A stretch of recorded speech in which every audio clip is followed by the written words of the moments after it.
బయటకు వెళ్ళి వెన్నెల ముగ్గులు వేసిందెవరో, కన్నుల కౌగిట కలలే కూర్చిందెవరో, రంగులు పొదిగిన వాసంతాన్ని రివ్వున రమ్మని పిలిచిందెవరో, గుప్పెడు గుండెకు చప్పుడు నేర్పిందెవరో, అచ్చ తెలుగు అక్షరాల మాలే అంతులేని ఇంత గొప్ప కేళి హోలీ, లక్ష లక్షణాల పాల వెళ్ళి కొలువు చూడ పిలుపు వచ్చేరారే మీరే, నింగికి నేలకు మధ్యన జరిగే వైభోగాన్ని చూతము రండి, సిరితో శ్రీహరి అడుగులు కూడా వేళ, ఈ కళ్యాణపు వైభోగానికి కొత్తగా పేరేం పెడదామండి, ముల్లోకాలకు కబురే పెట్టండర్రా.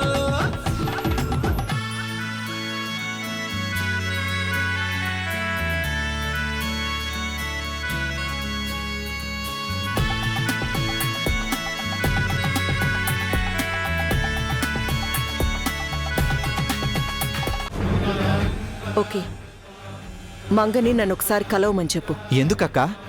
పనుంది. ఇప్పుడు వాళ్ళ అమ్మ ఉన్న కండిషన్లో మంగ పనిలోకి రావడం కష్టమేమో అక్క. పనంటే ఇంటి పని కాదు, చెప్పింది చెయ్యి.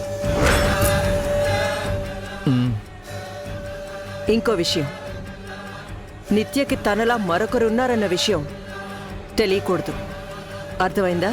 అలాగే అక్క. నిత్య ఎలా ఉంది? గదిలో ఏడుస్తూ ఉండుంటుంది. చావు తప్పిందని సంతోషించక ఏడవడం ఎందుకు? ఎంతైనా జైని ప్రేమించింది కదా, మర్చిపోవడానికి కాస్త టైం పడుతుంది. ఏదోలా త్వరగా జైన్ మరిపించేసి నిత్య నన్ను ఇష్టపడేలా చేసుకోవాలి.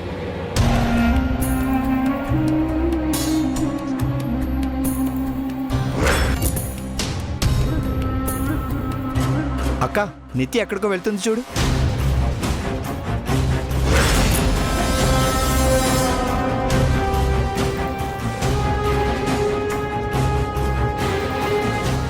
నిత్య, వేర్ ఆర్ యు గోయింగ్? జై దగ్గరికి వెళ్తున్నాను. ఇంత చెప్పినా ఇంకా వాడి దగ్గరికి వెళ్తున్నావా? ఏం చెప్పారు మావయ్య? మీరు చెప్పింది మీ ప్లాన్, ఫ్యాక్ట్ కాదు. ప్లాన్ ఏంటి నిత్య? ఈ మ్యాచ్ ఆపడానికి ఇప్పటిదాకా మీరు చేసిన వాటిని ప్లాన్స్ అనక ఇంకేమంటారు మామ్? జై ఫ్యామిలీ నన్ను హెయిట్ చేయడం కోసం నన్ను అక్కడికి పంపించారు, అది ప్లాన్ కదా? జై అన్లక్కీ పర్సన్ అని ప్రూవ్ చేయడం కోసం చీరల ట్రిప్ వేశారు, అది ప్లాన్ కదా? అక్కడ మీరు చేసినవన్నీ చీటింగ్సే. పంతులు గారికి లంచం ఇచ్చారు, కులిన కొబ్బరికాయ పగిలి నీటుగా పెట్టారు, పొరపాటున చేయి జారిన బిందెకు విపరీత అర్థాలు చెప్పారు, కావాలని మాకు అలవాట్లేని పనులను మాతో చేయించారు, దోష నివారణ పూజ అన్నారు, దాన్ని ఫెయిల్ చేశారు, ఈ పెళ్లి జరిగితే నీకు చావు వస్తుందని నన్ను ఎమోషనల్ బ్లాక్మెయిల్ చేశారు, ఇప్పుడు నాకు చావు వస్తుందని భయపడుతున్నారు. నిత్య, ఇది నిన్ను భయపెట్టడం కాదు, కాపాడుకోవడం. ఎనఫ్ మామ్, ఇప్పటి వరకు నువ్వు చెప్పింది చాలు, ఇంకా చీప్ కావద్దు, నన్ను చీట్ చేయొద్దు. నీకెలా చెప్తే అర్థమవుతుంది? నిన్నటిదాకా నేను చేసినవన్నీ తప్పక చేసిన తప్పులు ఒప్పుకుంటాను, కానీ ఆ వంశానికి పెట్టిన శాపం నిజం, ఆ ఇంట్లో జరిగిన చావులో నిజం. రేపు ఈ పెళ్లి జరిగితే నువ్వు నాకు దూరం అవ్వడం నిజమే. అదే అబద్ధం అని చెప్తున్నాను మామ్. ఆర్ యు మ్యాడ్ నిత్య? దేవిపురం పెద్ద మనుషులు, ఆ ఊరి చలమయ్య శాస్త్రి గారు చెప్పారు కదా. వాళ్ళకెంత ఇచ్చారు?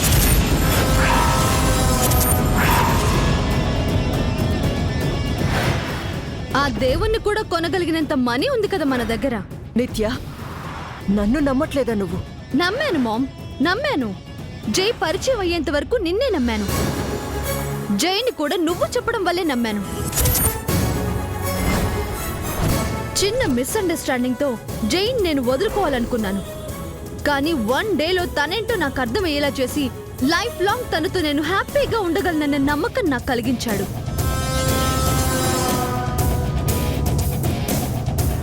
బట్ నువ్వు 20 ఇయర్స్ నీ పైన పెట్టుకున్న నమ్మకాన్ని 1 డేలో పోగొట్టుకునేలా చేశావు. నీ ప్రాబ్లం ఏంటో నాకు అర్థం కావట్లేదు కానీ I really hate you mom, I hate you.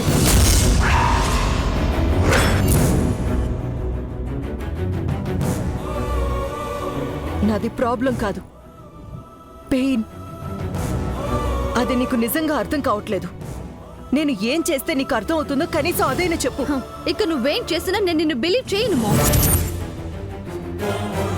ఈ ఇష్యూ ఏదో జైతోనే తెలుసుకుంటాను. వాడు నీకు ఆన్సర్ చెప్పడు, నిన్ను కన్విన్స్ చేస్తాడు. కన్విన్స్ చేస్తాడంటే నన్ను కావాలనుకుంటున్నాడనే కదా. వాడు నీ చావును కోరుకుంటున్నాడు. అదెందుకు నీకు అర్థం కావడం లేదు? అది కరెక్టో కాదో కన్ఫర్మ్ చేసుకోవడానికే వెళ్తున్నాను. మీరు చెప్పింది నిజమైతే తిరిగి వస్తాను, అబద్ధమైతే ఇంకెప్పటికీ నన్ను చూడలేరు.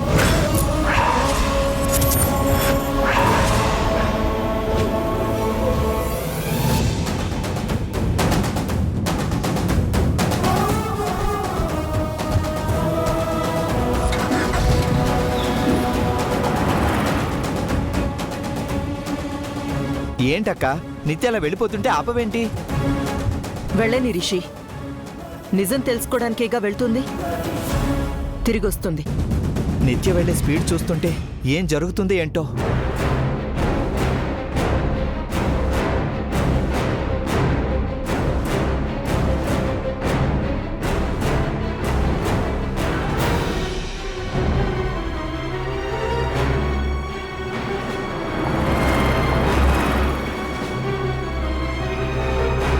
ఈ పెళ్లి జరిగితే నువ్వు చనిపోతావు.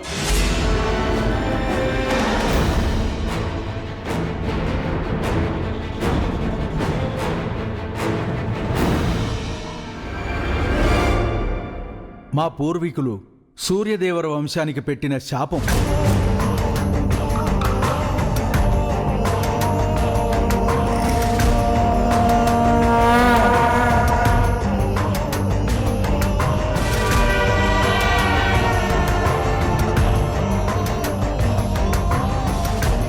మీరు నిశ్చితార్థం చేసుకున్న వరుడి తల్లి కూడా శాపవశాత్తు మరణించింది.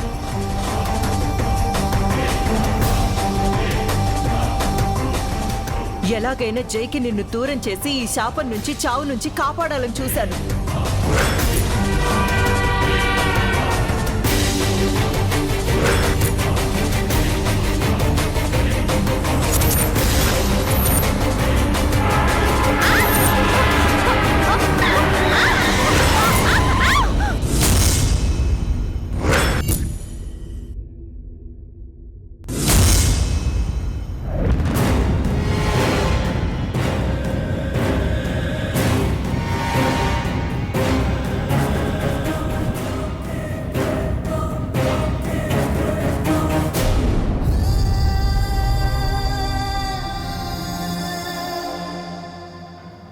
నువ్వు నన్ను పెళ్లి చేసుకుంటాను ఒప్పుకున్నందుకు నేను ఇస్తున్న కన్యాశుల్కం 5 లక్షలు. 5 లక్షలేంటి డబ్బులు? అమ్మ ఆపరేషన్ కి కావాల్సింది 10 లక్షలు కదా. అమ్మమ్మ 10 లక్షలు ఇప్పుడే చేస్తే ఆపరేషన్ అయిపోద్ది. తర్వాత మీ అమ్మ చెంగులను గెంతుద్ది. నేను నెత్తిని టవల్ వేసుకుని అంతర్వేత్తను అడుగుతాను అలా. అదేం డబ్బులు? మా అమ్మని బతికిస్తున్నావనే కదా నేను నిన్ను పెళ్లి చేసుకుంటానని చెప్పింది. మీ అమ్మ బతుకుద్ది, కానీ దానికన్నా ముందు మన పెళ్లి జరిగిపోవాలి. నీ మెల్లం 3 మూలు కట్టగానే మిగతా 5 లక్షలు ఇచ్చేస్తాను. అబ్బులు, ఈ సమయంలో నన్ను ఇబ్బంది పెట్టక అబ్బులు. మా అమ్మకేమవుతుందోనని నా కాళ్ళు చేతులు ఆడట్లేదు.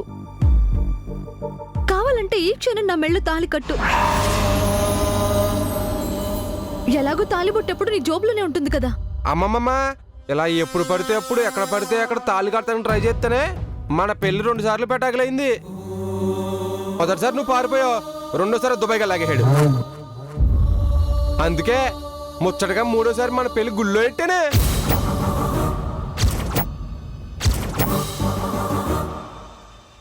ఏ గుడి అనుకున్నా, ఈ దగ్గరలో ఉన్న వెంకటేశ్వర స్వామి గుడి. పంతులు, ముహూర్తం, మంత్రాలు, సన్నాయి మేళాలు, నిన్ను రెడీ చేయడానికి ఆడంగులు, మన నెత్తి నక్షత్రం వేయడానికి అద్దె మనుషులు, అంతా సిద్ధం. ఇక్కడ ఇంకో ట్విస్ట్ కూడా ఉంది. మన పెళ్లి ముహూర్తం, మీ అమ్మ ఆపరేషన్ ముహూర్తం 2 ఒకేసారి జరిగేలా ప్లాన్ చేయను. ఆపరేషన్ ముహూర్తం ఏంటని చూస్తున్నావా? ముహూర్తం సమయానికి అక్కడ నీకు తాళి కడితేనే ఇక్కడ మీ అమ్మ ఆపరేషన్ మొదలవుద్ది. అక్కడ పెళ్ళి ఆగితే ఇక్కడ మీ అమ్మ గుండె ఆగిపోద్ది.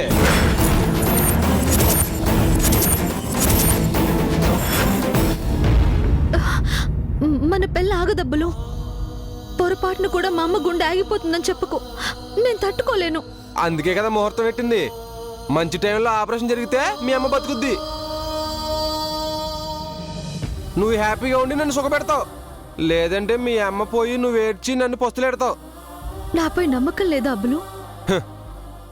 నమ్మకం వెనక మోసం ఉంటది, అది నేను నమ్మను. ఎందుకంటే నమ్మితేనే మోసం చేస్తారు. ఇక్కడ మా అమ్మకు ఆపరేషన్ జరుగుతుంటే అమ్మ పక్కన ఉండకుండా నేను నీతో గుళ్ళో ఎలా? ఆపరేషన్ నువ్వు కానీ చేస్తావా? డాక్టర్లు చేస్తారు, కోసేదాళ్ళు కుట్లేసేదాళ్ళు, మధ్యలో నీకేం పని?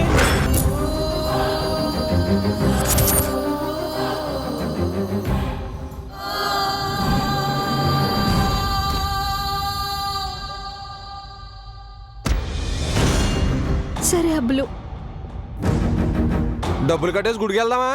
ముహూర్తానికి టైం దగ్గర పడుతుంది. ఒకసారి మా అమ్మతో మాట్లాడొస్తాను. సెంటిమెంటా? సరే, కాబోయేదానివి నీ మాట ఎందుకు కదనాలే? ముందు డబ్బులు కడదాం పదా.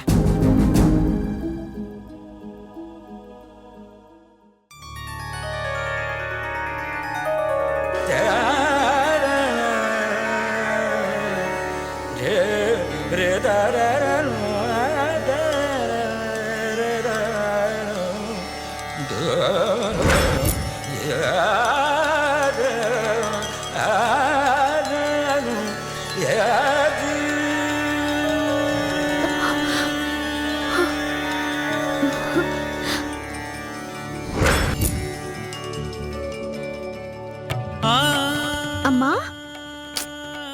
ఎందుకు ఏడుస్తున్నావు? ఇంకేం భయలేదమ్మా. ఈ రోజు నీకు ఆపరేషన్ చేస్తున్నారు. దేవుడు నిన్ను చల్లగా చూస్తాడు. అవునత్యా, ఈ దేవుడే.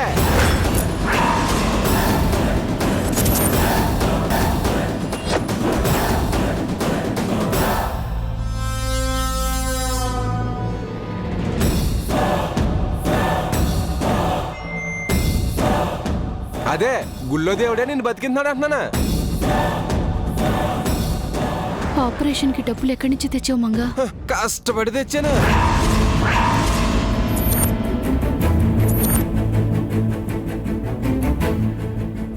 అది మంగా కష్టపడి పట్టుకొచ్చింది అంటున్నాను.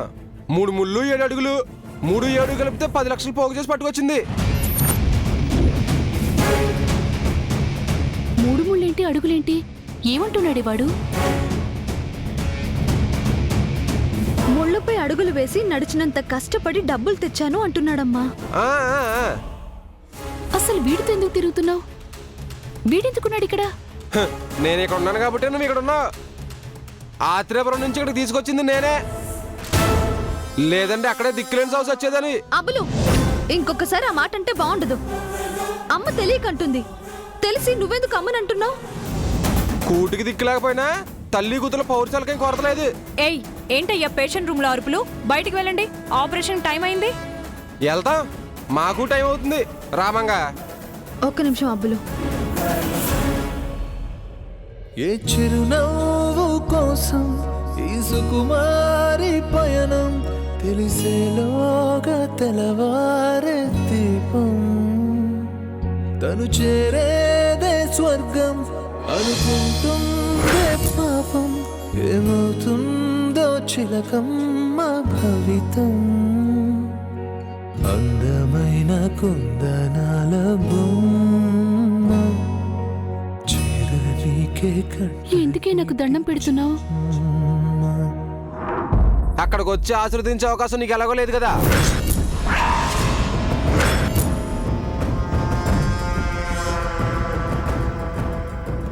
ఎక్కడికి వెళ్తున్నారే? ఎక్కడికి లేదమ్మా, నీకు ఆపరేషన్ జరిగే గది బయటే ఉంటాం. మేము లోనికి వచ్చే అవకాశం ఉండదు కదా, అదే అబ్బులు చెప్తున్నాడు. నిజం చెప్పు మంగా, నాకు దండం ఎందుకు పెట్టావు? నీకు ఆపరేషన్ బాగా జరిగి నువ్వు బతకాలి అని. అప్పుడు నేను కదే నీకు దండం పెట్టాలి. మా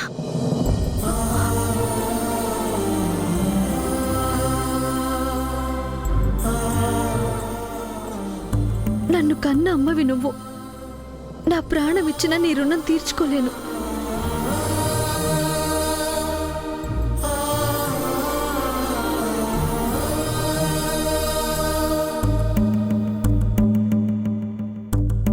ఇదిగో సిస్టర్, ఈ సెంటిమెంట్ నేను చూడలేదు కానీ ఇవి అర్జెంట్గా తీసుకెళ్ళి ఆపరేషన్ చేసేయండి. సగం డబ్బులకి ఆపరేషన్ చేయరు, టెస్ట్లు మాత్రమే చేస్తారు. మంగా మిగతా డబ్బులు కడితేనే ఆపరేషన్ అంట. లేట్ చేయకుండా వెళ్దాంరా.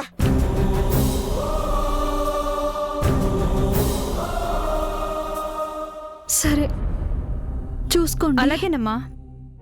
అందమైన కుందనాల బొమ్మ చిరనీకే కంట నీటి చెమ్మ లోకమంత వెలుగు నింపు జన్మ నీదనంటే కాదంటాడా బ్రహ్మ.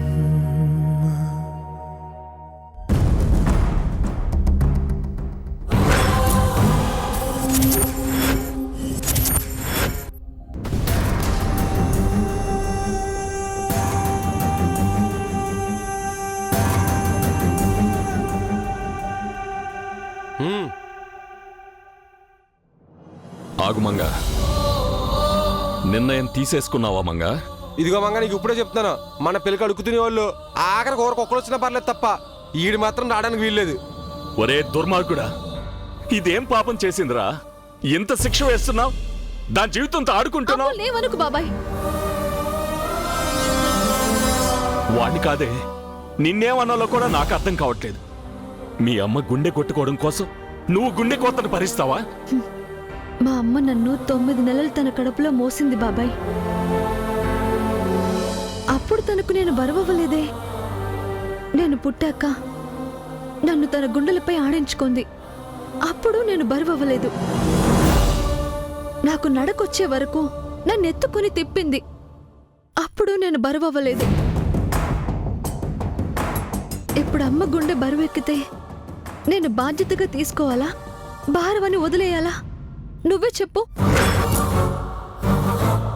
బాధ్యతగానే తీసుకోవాలి కాదన్ను, కానీ దానికి ఇదే దారి. పోయి ఇలాంటి అదవని. వెదవేంటి బాబాయ్? నువ్వు మంచోడివి, నేను మంచిదాన్ని. కానీ ఏం లాభం? మనిద్దరం అమ్మని కాపాడుకోగలిగామా? కళ్ళ ముందు తన ప్రాణం కొట్టుమిట్టాడుతుంటే నిస్సహాయంగా చూస్తూ ఉన్నామే తప్ప ఏం చేయగలిగాం? జ్వరం వచ్చినప్పుడు చేదు కషాయం తాగిస్తారు. అది చేదుగా ఉందని చెడ్డదని అనగలమా? ఈ అబ్బులు కూడా అంతే బాబాయ్. తను ఎలాంటి వాడైనా కావచ్చు, నాకు మాత్రం మా అమ్మని బతికిస్తున్న దేవుడు. ఇలా ఎలా మాట్లాడుతున్నావు మంగా? జాతరకు బలిచ్చే జంతువు కూడా తన గొంతు కోస్తారని తెలిసిన ఆఖరి క్షణంలో ప్రాణాల కోసం పాకులాడుతుంది. ఒక మూగజీవుకున్న బాధ కూడా మనిషివి నీకు లేదా? బాధ ఎందుకు బాబాయ్? ఆ జంతువు తనెందుకు చనిపోతుందో తెలియక బాధపడుతుంది. నేనెందుకు ఈ పెళ్లి చేసుకుంటున్నానో నాకు తెలుసు కదా. అమ్మ బతుకుతుందన్న ఆనందం తప్ప నాకే బాధ లేదు. అయినా బాధపడి కోప్పడి ఏడ్చి ఏం సాధిస్తాం బాబాయ్? ఎంత బలమైన కట్టైనా మంటల్లో కాలనంత వరకే దాని బలం. కాలాక బూడిద తప్ప రూపం కూడా మిగలదు. మా అమ్మని బ్రతికించుకోకపోతే నేను మంగ తయారైన మసి బూడిదైనా ఒక్కటే.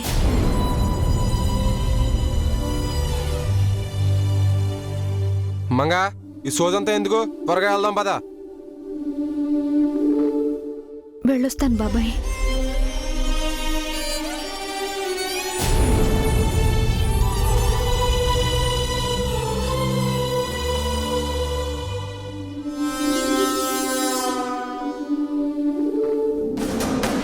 ఏంట్రా మొన్నన్నావు? నేను మంగ కాలి గోటుకు కూడా సరిపోనా? ఇప్పుడు అది నా చిటికిని వెళ్ళి పట్టుకుంటుందిరా.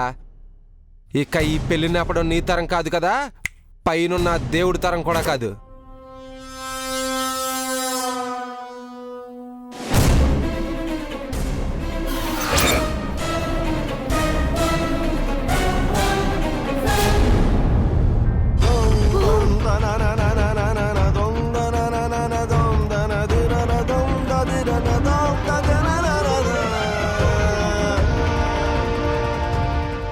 నిత్య నీకేం కాదు, రిలాక్స్.